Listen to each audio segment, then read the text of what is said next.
Thank you for watching, liking, commenting, sharing, and subscribing right now.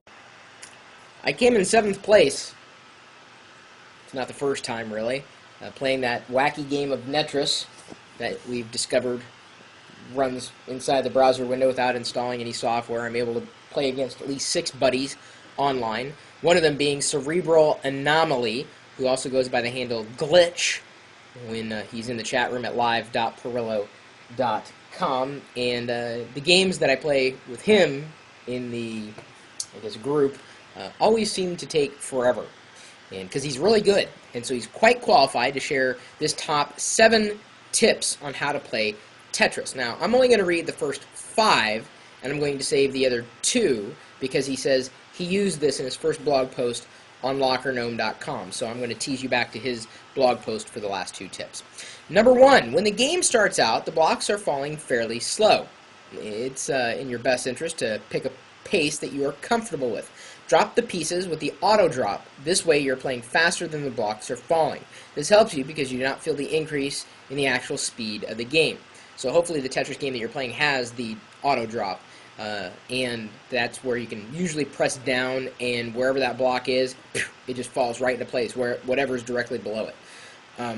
So something to keep in mind. Number 2, have a pattern that you always follow. For example, I always start on the left side of the screen and work my way to the right. I leave the far right of the screen empty. This way I can build a stack to get a Tetris faster and increase the number of points that I have.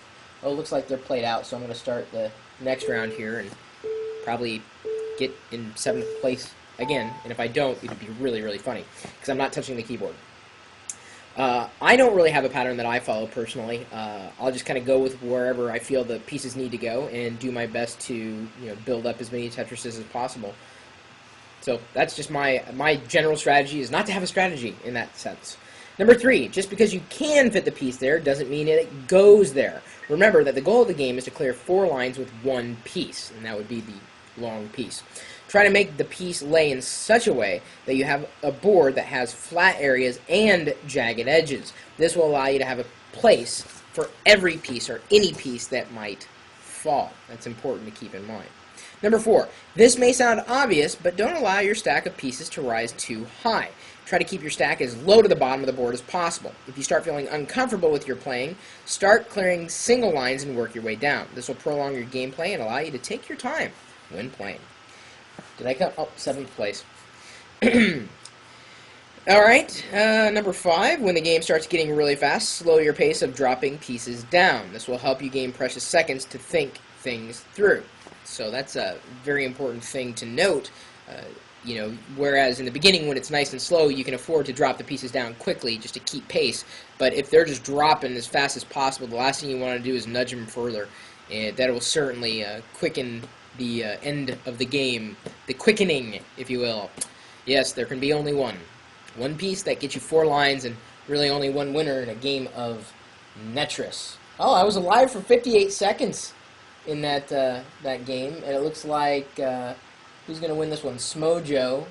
Uncle John came in 4th. Samuel the Geek in 6th. Lame Guest in 5th. Ski Carl and Yay Indy are still in it too.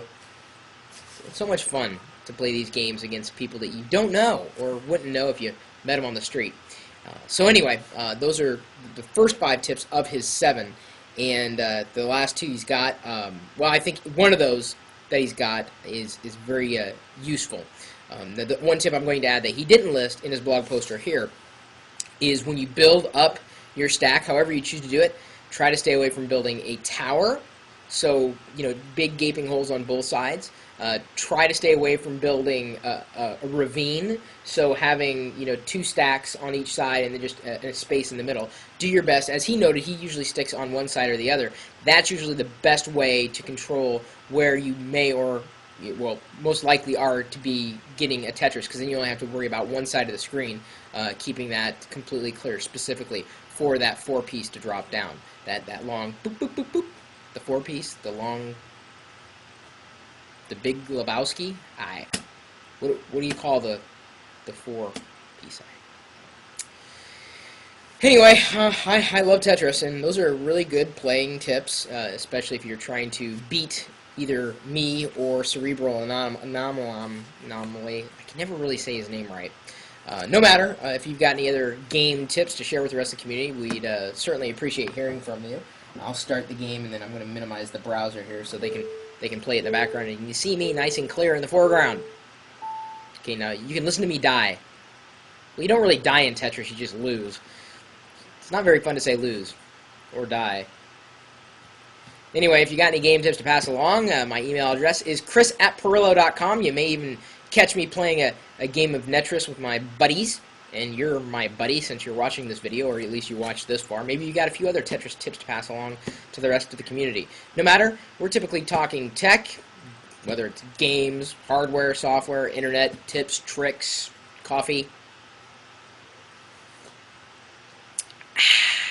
Tetris-tastic. Okay, so, coffee's really not tech, but it might as well be, It's coffee. It's the drink of the gods.